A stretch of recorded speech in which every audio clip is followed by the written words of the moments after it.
नमस्कार व्यूअर्स। और आप सब लोग कैसे हैं? आशा करती हूँ आप सब लोग अच्छे होंगे, स्वस्थ होंगे और मेरा शिव पुराण का पाठ अवश्य देखते होंगे। तो सबसे पहले हम जान लेते हैं कि कल तक हमने कहाँ तक पढ़ा था।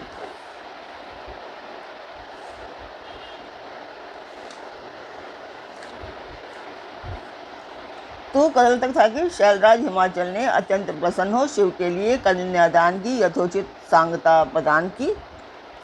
तत्पश्चात उनके बंधुजनों ने भक्तिपूर्वक शिव का पूजन करके नाना विधि विधान से भगवान शिव को उत्तम द्रव्य समर्पित किया। हिमालय ने दहेज में अनेक प्रकार के द्रव्य, रत्न, पात्र, 1,00,000 सुसज्जित गौएं, 1,00,000 सजिसाए घोड़े, करोड़ हाथी और उतने ही सुवर्ण जनित रथ आदि वस्तुएं दान में दी थी। कल तक यहाँ तक था। इसके आगे अब हम चलेंगे। तो सबसे पहले आप सभी को दीपावली की हार्दिक हार्दिक शुभकामनाएं। आप सभी लक्ष्मी माता सभी के घर में प्रवेश करें और सभी को उन्नति दें, धन्य धान्य से सब भरपूर रहें।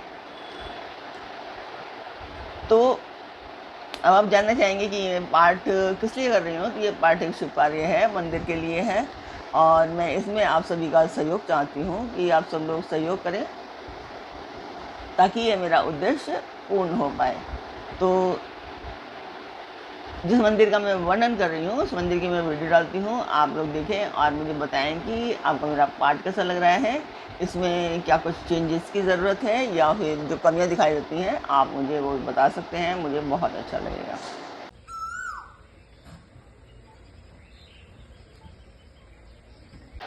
तो आपने मंदिर की वीडियो देखी, आपको मेरा पाठ कैसा लगा कमेंट अवश्य कीजिए। तो अब हम चलते हैं आज के पाठ पर। स्वागत करती हूँ मैं आप सभी का अपने इस कार्यक्रम शिव पुराण में। तो शिव पुराण के आज के पाठ में है कि शिव के विवाह का उपसंहार, उनके द्वारा दक्षिणा वितरण, वर वधू का कोहबर और वासभवन में जाना, वहाँ स्त्रियों का उनसे लोकाचार का पालन कराना, रति की प्रार्थना से शिव द्वारा काम को जीवनदान एवं वर प्रदान, वर वधू का एक दूसरे को मिष्टान भोजन कराना और शिव का जन्माष्टमी में लौटना।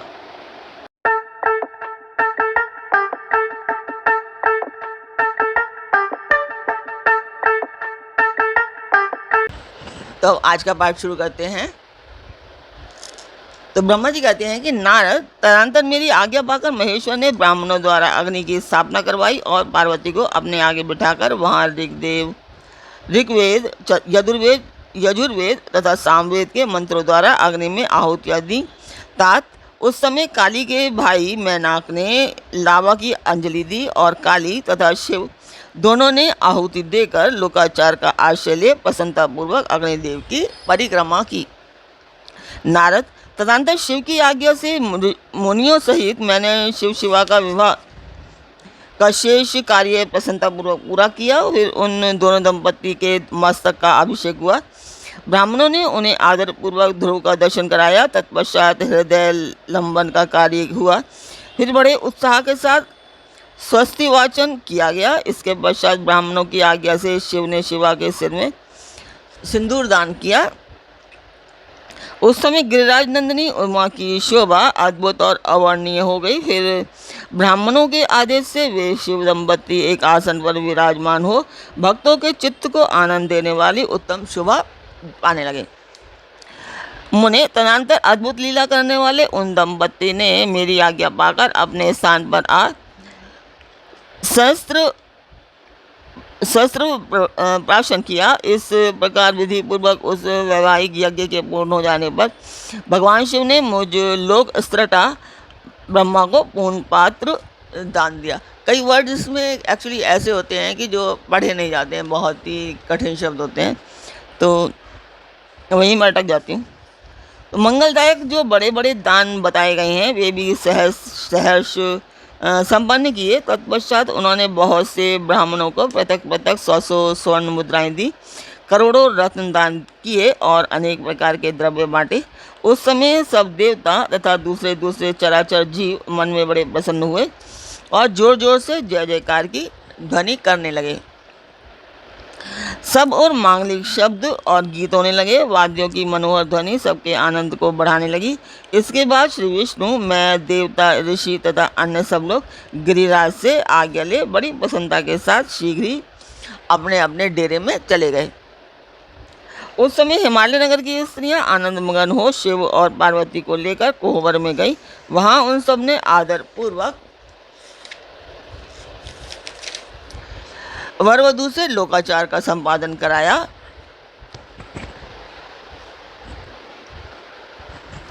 उस समय सब और परमानंददायक महान उत्साह छा रहा था। तदंतर वे स्त्रियां उन लोक कल्याणकारी दंपति को साथ ले परम दिव्य वासभवन मतलब कि जो उसके लिए यहाँ पर शब्द इस्तेमाल हुआ है वो है कौतुकागार में ले गई और वहाँ भी प्रसन्नतापूर्वक लोकाचार का संपादन किया।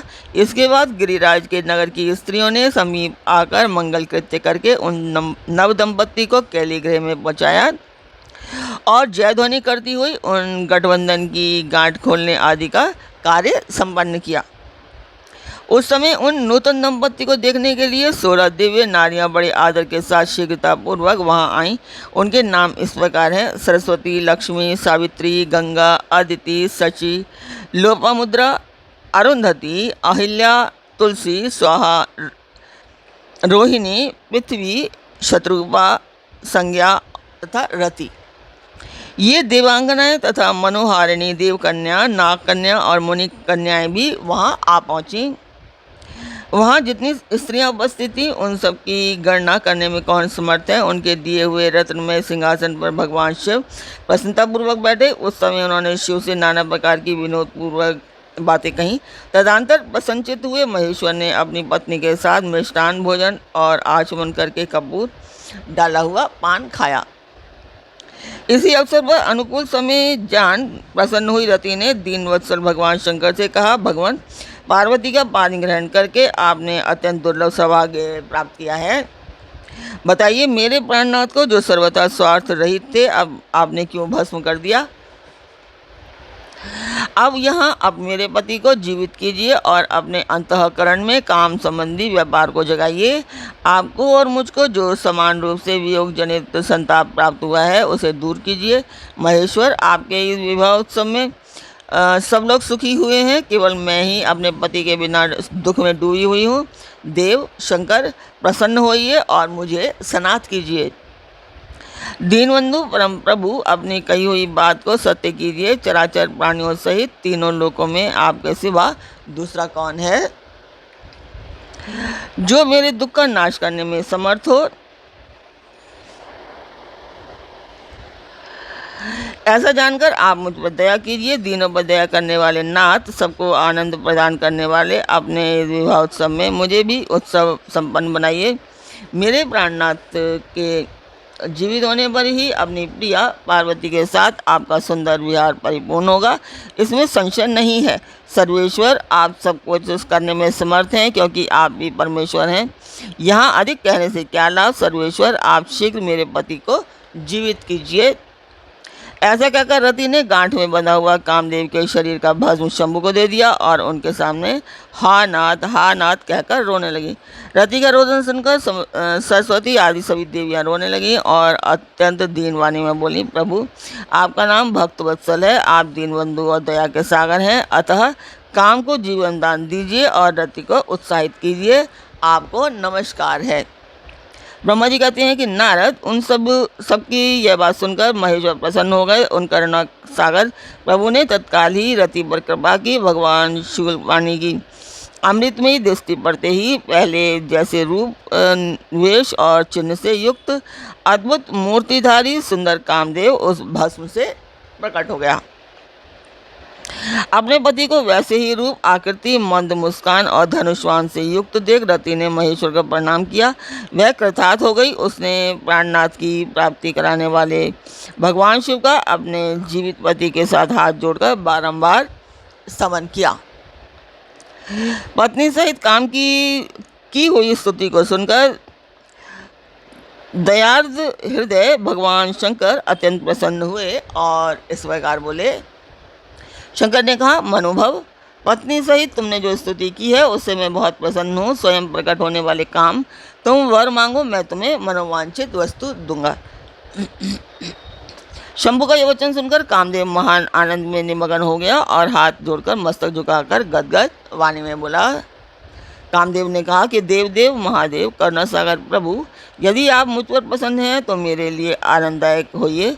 प्रभु, पूर्व काल में मैंने जो अपराध किया था उसे क्षमा कीजिए। स्वजनों के प्रति परम प्रेम और अपने चरणों की भक्ति दीजिए। कामदेव का ये कथन सुनकर महेश्वर शिव प्रसन्न होकर बोले, बहुत अच्छा। इसके बाद उन करुणानिधि ने हंसकर कहा, महामते कामदेव, मैं तुम पर प्रसन्न हूँ। तुम अपने मन से भय को निकाल दो, भगवान विष्णु के पास जाओ और इस घर से बाहर ही रहो। तदंतर काम शिव जी को प्रणाम करके बाहर आ गया। विष्णु आदि देवताओं ने उसे आशीर्वाद दिया। इसके बाद भगवान शंकर ने उस वास भवन में पार्वती को बाएं बिठाकर मिष्ठान भोजन कराया और पार्वती ने भी प्रसन्नतापूर्वक उनका मुंह मीठा किया। तदंतर वहाँ लोकाचार का पालन करते हुए आवश्यक कृत्य करके मैना और हिमवान की आज्ञा ले भगवान शिव जन्माष्टमी में चले गए। मुने, उस समय महान उत्सव हुआ और वेद मंत्रों की ध्वनि होने लगी। लोग चारों प्रकार के बाजे बजाने लगे। जन्माष्टमी में अपने स्थान पर पहुंचकर शिव ने लोकाचारवश मुनियों को प्रणाम किया, श्रीहरि को और मुझे भी मस्तक झुकाया। फिर सब आदि देवता आदि ने उनकी वंदना की। उस समय वहां जय जयकार, नमस्कार तथा समस्त विघ्नों का विनाश करने वाली शुभदायिनी वेद ध्वनि भी होने लगी। इसके बाद मैंने भगवान विष्णु से तथा इंद्र, ऋषि और सिद्ध आदि ने भी शंकर जी की स्तुति की। गिरिजा नायक महेश्वर की स्तुति करके वे विष्णु आदि देवता प्रसन्नतापूर्वक उनकी यथोचित सेवा में लग गए। तत्पश्चात लीलापूर्वक शरीर धारण करने वाले महेश्वर शंभु ने उन सबको सम्मान दिया। फिर उन परमेश्वर की आज्ञा पाकर वे विष्णु आदि देवता अत्यंत प्रसन्न हो अपने अपने विश्राम स्थान को चले गए। तो आज का पार्ट यहीं पर मैं पूर्ण करती हूँ। कल फिर मिलेंगे एक नए पार्ट में, एक नई उमंग, एक नई तरंग के साथ। आप सभी को दिवाली की अनेक शुभकामनाएं। बहुत बहुत मुबारक हो दिवाली आप सभी को।